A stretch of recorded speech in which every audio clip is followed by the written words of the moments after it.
Welcome to Slaughtered Sheep. I'm your host, Bob Daly of MRD Consulting. You are listening to the Lion series in the Slaughtered Sheep podcast. The Lion series showcases small business owners that have transformed themselves from small business sheep to small business lions by navigating the epic risks and dangers of owning and operating a small business. Not only have these small business owners survived, they have thrived and stood out in competitive markets, reeled in top-notch talent to achieve their goals, and have led their teams through the daily challenges of business ownership. Today, we focus on the airline industry in the form of Minnesota native, attorney, real estate developer, investor, and airline executive, Bob Daly. Bob was one of the founders of Sun Country Airlines during its inception in the early 80s. Bob assisted in the formation and initial operation of Sun Country, helped assemble its executive team, and was instrumental in its early success as a warm-weather charter airline. After parting ways with Sun Country in the early 90s, Bob was called upon again to help rescue Sun Country Airlines out of bankruptcy in early 2002. Bob assembled a group of investors, negotiated the purchase of the Sun Country assets out of bankruptcy, and successfully led the airline until it was sold off in late 2006. With that being said, with no further ado, I'd like to introduce the man himself, one of the owners and founders of Sun Country Airlines, Mr. Bob Daly. Welcome, Bob. Thank you. Pleasure to be here, Matt. Thank you for coming in this Thanksgiving weekend and taking time out of your busy schedule.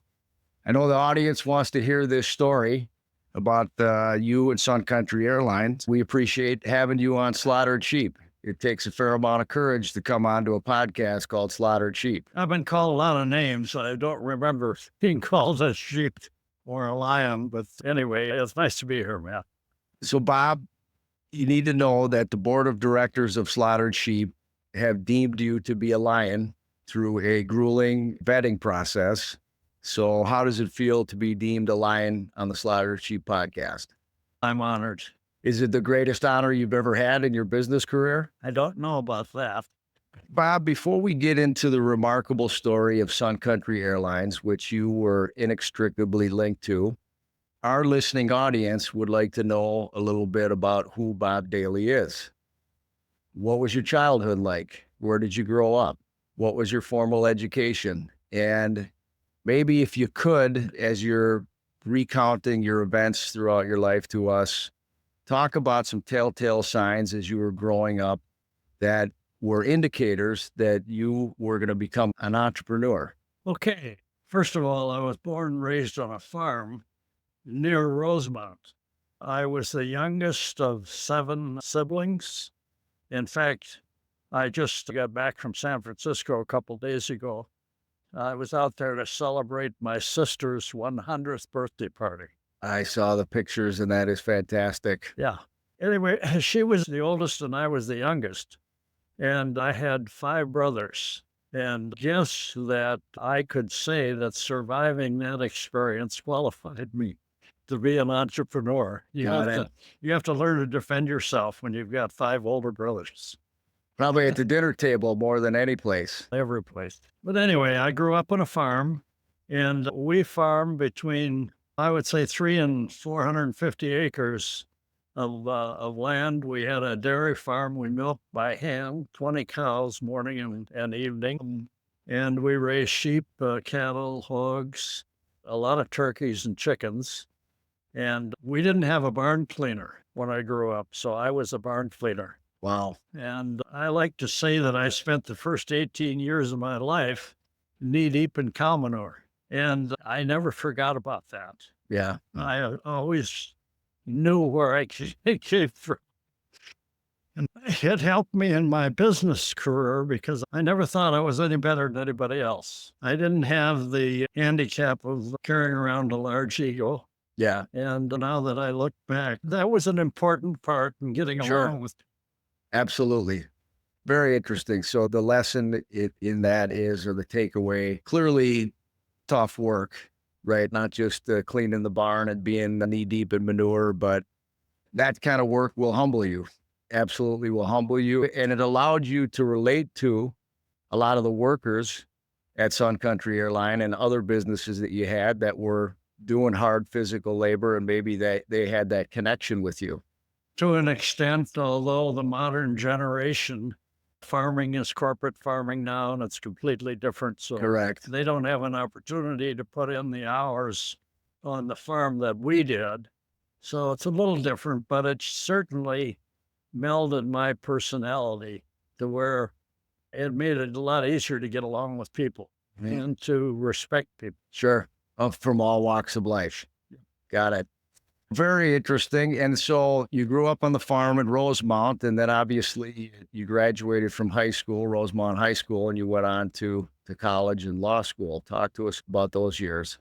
I graduated from high school in 1953. Had a lot of fun playing sports for the time that I could get off to do that while I was in high school. And then I started at the University of Minnesota in the fall of 1953. And I took a 3-year undergraduate course, which I finished, and then entered law school in 1956. Spent 4 years in law school, graduated in 1960 as it was either the first or second graduating class from William Mitchell College of Law. Wow, interesting. I started at St. Paul College of Law, which had been in existence for 50 years. Mm-hmm. And then they merged with the Minneapolis School of Law. And that was a good, interesting time in my life. I worked for a mutual insurance company out of Des Moines. As I started out as a desk adjuster, and I wound up as the head of a department there. And it prepared me for my practice of law. Got it. In the insurance adjustment industry. Yeah, I did a lot of personal injury work when I was practicing law. Got it. So you graduated from law school. I know you started your own law practice, and was that initially in Burnsville, or where was it? Actually, it was at Savage. It was Savage. Okay, that's right. Which is right across the Dakota County border. Yeah. In Scott County. Correct. So you started out almost exclusively practicing law, but you evolved into a real estate developer not long thereafter. I did. I was representing a client, I think at the end of my first year of practice, who was selling a site to Skelly Oil Company in Burnsville. And the rep from Skelly, a man by the name of Eliason, Bill Eliason, a great guy, he asked me if I would be interested in helping him find sites for Skelly, because he had a mission to locate 30 sites along the major interstate in Minnesota, the two Dakotas, and Wisconsin. Got it. And I did. I formed a company and got one of my old Rosemount friends who was a farmer who could sell ice cubes to an Eskimo. And he certainly got along with the farmers, and he went out. It was mostly on farms along the interstate highway system. And he would go out and negotiate the purchase of 2 acres or 5 acres with the farmers. And then I would come along and do the legal work and get the zoning and all of that. And it turned out to be very profitable, much more so than practicing law. So that was a good introduction for me in the real estate business. Good introduction, good experience working with various municipalities, learning how to close real estate deals, zoning, the whole 9 yards. That's right. Fast forwarding a little bit, and I know from firsthand experience growing up and being a part of your various developments, gas stations, office buildings, single-family homes, multifamily, you really took that experience and ran with it, and you became a full-fledged real estate developer.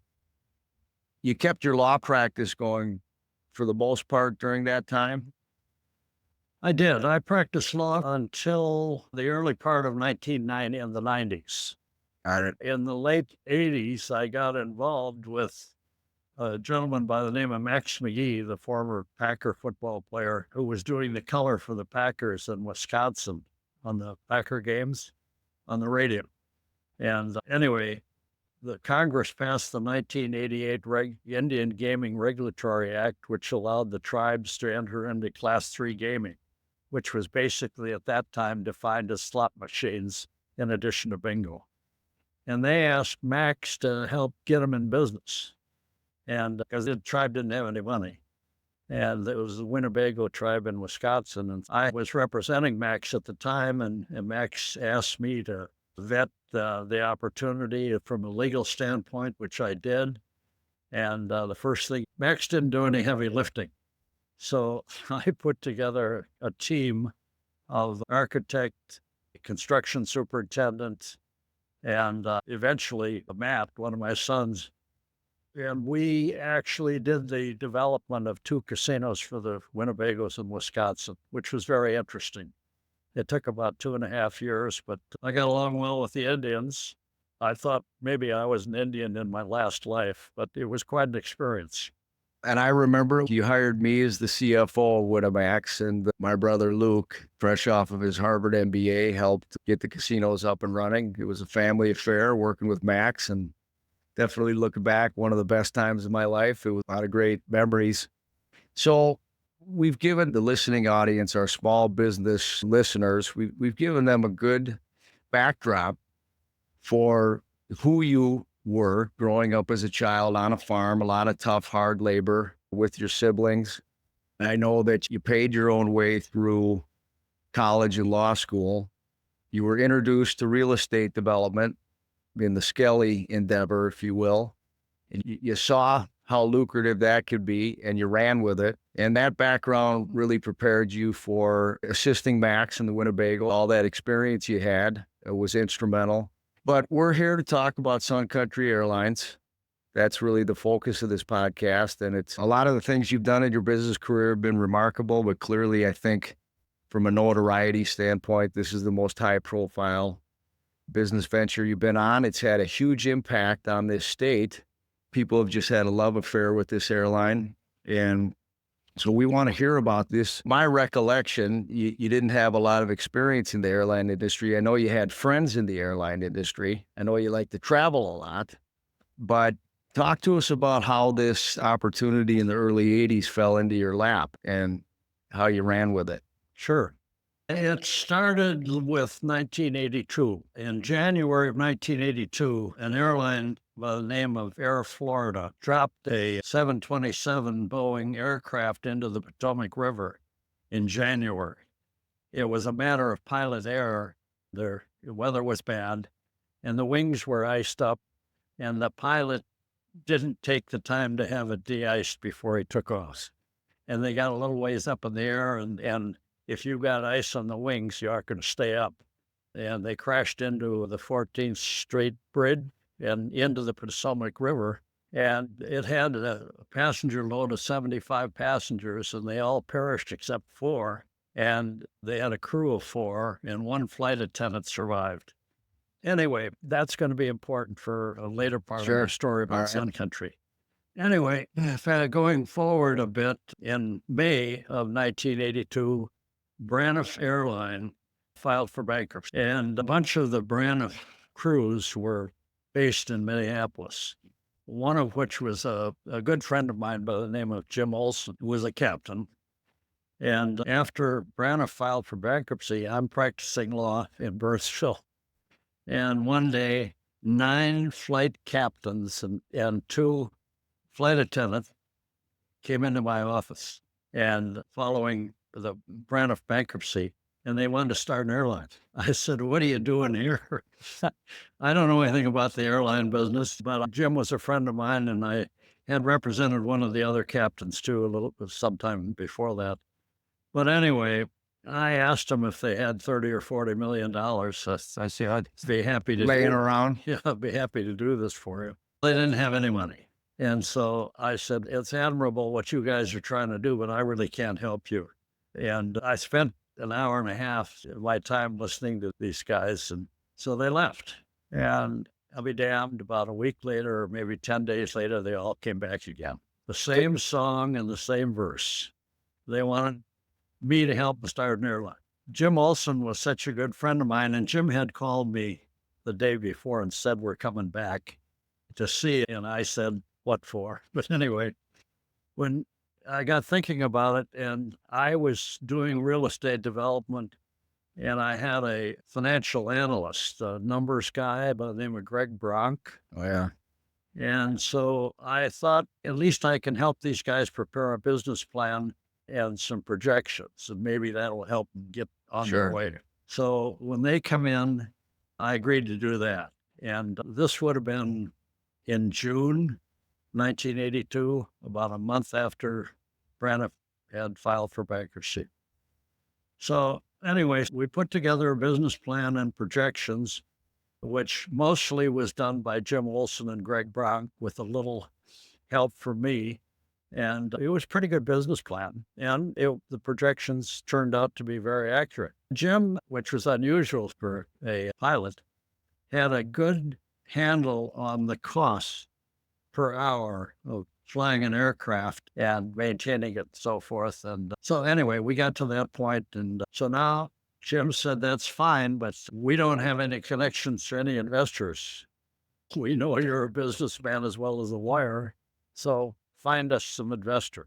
One little detail. Yeah, thanks a lot. I remember meeting a guy with Mainline Travel, which was a very large wholesale travel company located out on Highway 7 and 101 in Minnetonka. Just for the hell of it, I called him. And his name was Warren Phillips. And I told Warren what I was doing. And he and his partner, Bob Daniels, were ex-United ticket agents. And so they had a background in the aviation industry a bit, as well as having a very successful travel agency, wholesale travel agency. And what they did is that they ran a charter operation. They would fill the aircraft with, in the summertime, people that wanted to go to Vegas. I think they were flying to Vegas 3 times a week, and they would hire one of the legacy airlines to do the lift for them. And then in the wintertime, they had a big business taking snowbirds to Mexico. Anyway, these guys had a successful operation. Got it. And so when I talked to Warren, he said, that's intriguing. He said, I told him what we were doing. He said, my partner and I, Bob Daniels, have often talked about how great it would be if we had our own airline. This is called timing. Yeah. And he said, when times are good in the airline industry, they don't want to mess with us, providing us our lift. And when times are bad, they're all over us. So he said, here you are. You've got trained pilots and flight attendants. He said, I think it's something we'd like to take a look at. Very interesting. So I said, Warren, I just happen to have a business plan and projections that I'm going to have hand delivered to your office this afternoon. And I said, have your lawyer and accountant take a look at it. And if you know somebody that's got some airline operational experience, have them take a look at it. 3 days later, Warren called me and he said, come on out to our office. We want to talk to you. You like the business plan? Yeah, apparently. And so I told Jimmy Olson, I said, Jim, you and I got a meeting. And I think it was the next day. It was the end of the week with these guys that own MLT. The meeting was at 1:30 in the afternoon, as I recall. So I go out there and I'm going to meet Jimmy there. I get there and all of these goddamn 11 captains are there and the 2 flight attendants along with Jimmy. Oh, boy. They usher us into a conference room and they're lined with pilots. This nice little intimate meeting. Yeah. And so I start making a presentation and I didn't get 10 minutes into it. And Warren Phillips says, stop. He said, we've seen enough. We like what you guys have got here and we want to do the deal. Where do we go from here? Holy smokes. Wow. So I said, let's go in your office and we'll put together a letter of intent and away we go.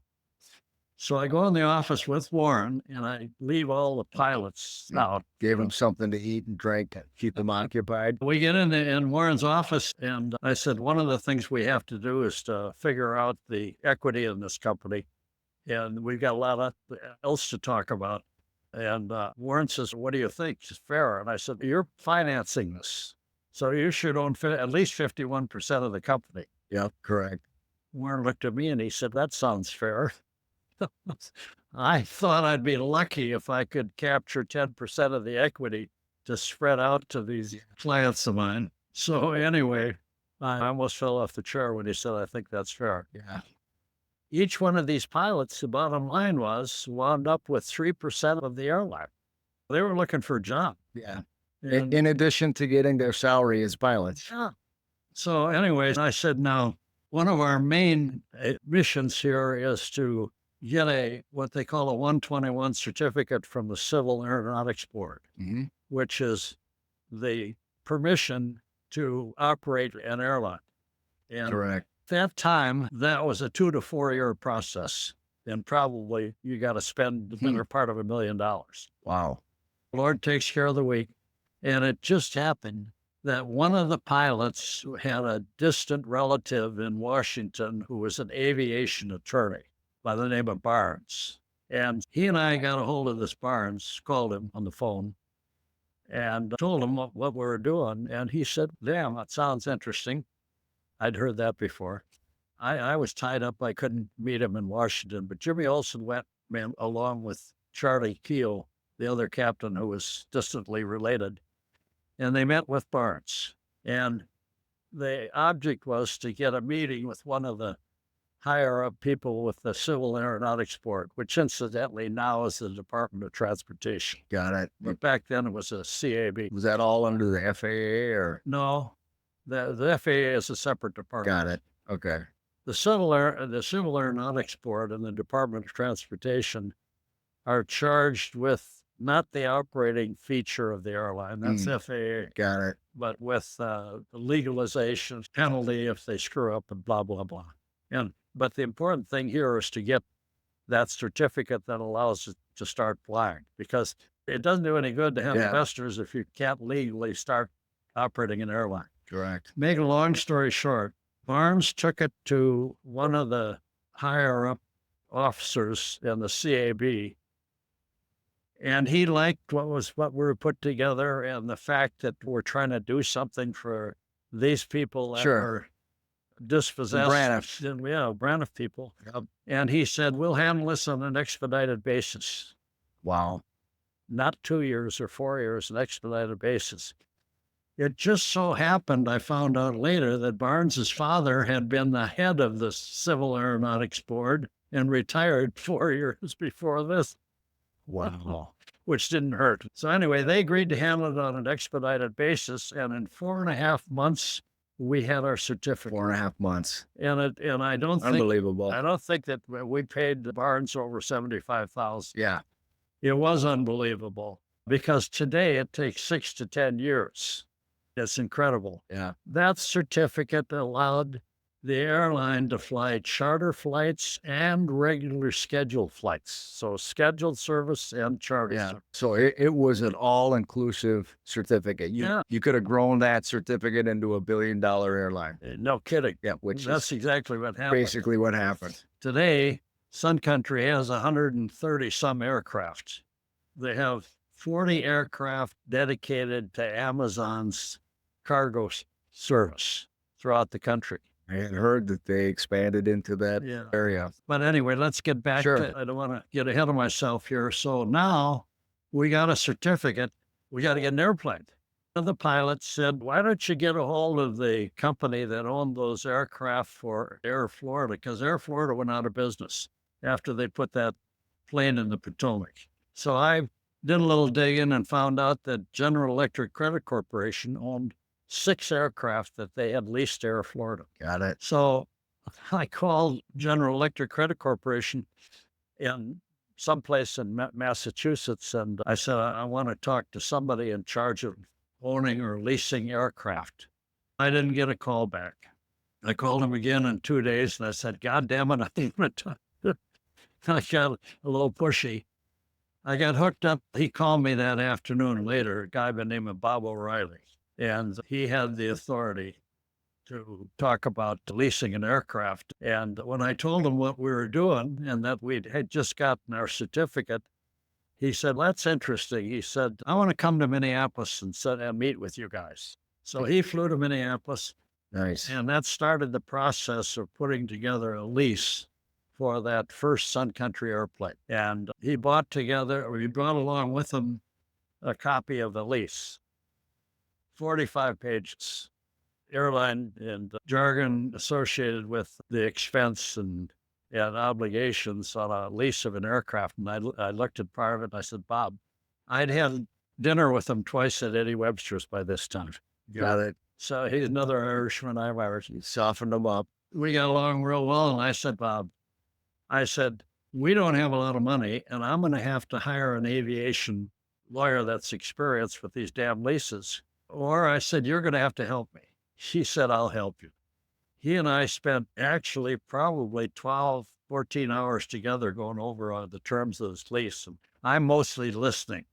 And it turned out that the airplane is actually owned by General Electric Credit Corporation and Barclays Bank in London. And the reason for that is it's the same today. When you have a new aircraft come off the line, whoever owns it sells the tax benefits to a big bank, usually. The depreciation and all that. The math that they law today is that you could write 100% of the cost of the airplane off in 2 years. So if it's a $40 million airplane or $45 million airplane, the bank can write it off in 2 years. Soaks up a lot of taxable income.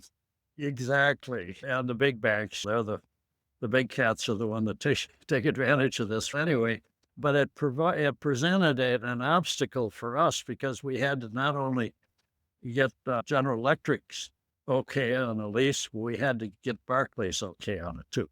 And for some reason or other, that took about 3 weeks, and it was frustrating, but we got it done. So sometime in December, it took about a month and a half or 2 months. We had the lease all done, and now we've got an airplane. It's funny. When we signed the lease, and I didn't sign it because I'm just a hired hand doing the work, and Jimmy Olsen is, and now we set up the corporation, and Jimmy is the CEO. Bob Daniels is the chairman, and blah, blah, blah. So all 11 of these captains and the 2 flight attendants, one of which was Jimmy Olsen's wife, are on board, and myself. And we go out and sign it. Now it's all done. We've got an airplane. On January, I forget which day it was of January, Sun Country flew its first flight from Sioux Falls, South Dakota to Las Vegas, a charter flight, which MLT filled all the seats. And why was it Sioux Falls? That was a charter connection that they had in Sioux Falls, that they being MLT. Got it. And they hauled people I imagine on a twice a month or 3 times a month basis to Las Vegas. You got it. It wasn't all from Minneapolis. But anyway, so now they're in business. And I stayed on the board of directors. They invited me to be on the board. So I was on the board for 4 or 5 years. And incidentally, when I put the deal together with Warren Phillips in his office, he said, you want to have a little stock in this company too. You're doing all this work. So he says, how much is your fee? And I told him 100,000. And I said, I'll tell you what, I'll take half of it in cash and the other half I'll take 3% stock along with same as the other ones. Perfect. In 88, the company was sold to, in fact, Warren called me and asked me if I wanted to buy not only Sun Country at that point, but MLT, a travel company. Yep. And he put a price tag at $25 million. Sure. So I went out to Boston. I've got some friends out there who you now are very acquainted with, Jerry Nelson et al. And I tried to get these guys to come up with $25 million. I wanted to buy Sun Country and ML. I got about to the 10 or 15 yard line with my proposed investors from Boston, and one of them was a banker. And then they said, you haven't had any experience in the operation of an airline, and we like the idea, but I don't think so. So anyway, in passing, MLT sold the airline to a banker. Forget what the hell his name was. And they sold the MLT, the big wholesale travel company, to Northwest Airlines. Okay. Wow. The rest is history there. Anyway, I sold my stock, that 3% stock that I got, sold it for almost $500,000 when this banker bought the airline. So every one of those pilots got almost a $500,000 payday. And Jimmy Olsen had 2 shares and his wife had 1. He made out like a tall dog. Yeah. Anyway, so that's the first phase of the Sun Country story. And he filled the plane every day. They flew that plane an average of 13 and a half hours the first year and made a net profit just for that one aircraft of $3.5 million, which is pretty easy to do when somebody fills the airplane for you every day. Correct. And the pilots did a good job. They even were out there cleaning the airplane themselves, and the flight attendants. And so it was a real success story, and I was happy to be a small part of it. Obviously, you were much more than a small part of it, and there's a reason that you got gang tackled by 10 pilots and a handful of stewardesses twice, because for one reason or another, they knew that you were the guy that could get the job done, and clearly you did, and it's an amazing story. So there was a gap of your involvement with Sun Country Airlines. Give us a rough time frame. So you sold off your shares. Yeah, probably from, I was on the board for about 5 years, so that would have been 1987. And it's interesting that the banker that bought it made a lot of money because he got involved with the Department of Defense when the United States went into Iraq on the first war there. They went out and leased 3 DC-10 aircraft that haul about 450 people. And they were going back and forth to Kuwait for a 2-year period, a 3-year period. And it's rumored, I don't know it for fact, but I wouldn't be surprised the way the government spends money, that the banker made almost $100 million during that period with his Sun Country Airline. Wow. Sun Country Airline over the years has proved to be, its business model has been quite flexible, right? As opposed to more of a conventional airline that has its hub and spoke and hits the major cities. Sun Country Airline was initially a vacation airline, but it also has done charter work for the government, for delivery services. I think for sports teams also, weren't there some booster clubs that were using Sun Country? Matt, it was NCAA when they have their annual March basketball tournament, March Madness. They flew a lot of those charters for colleges. So they did a lot of college charter work. Correct. So Bob, I think we're going to wrap up this first episode of Bob Daly's involvement with Sun Country Airlines. We covered your childhood, your time on the farm with your 5 brothers and sister, your education, your law degree at Willie Mitchell, how you got into the real estate development business, and of course, that fateful day in 1982 when you were ambushed by the Braniff pilots and stewardesses after Braniff went bankrupt, and they asked you to help form an airline, which ultimately you did in the form of Sun Country. You sold off your interest in the late 80s, and as fate would have it, in 2002, after Sun Country went bankrupt, you got pulled back in, but this time you were required to play a much larger role with Sun Country in terms of raising the financing and actually being in charge of the airline. So the next podcast, the part 2 of this, is going to cover that phase 2 of Sun Country Airlines and Bob Daly being intimately involved in helping Sun Country get rescued out of bankruptcy. So we're going to cut this first podcast short, but I appreciate your time talking about the inception of Sun Country and your involvement. Thank you very much. We'll see you in the next podcast.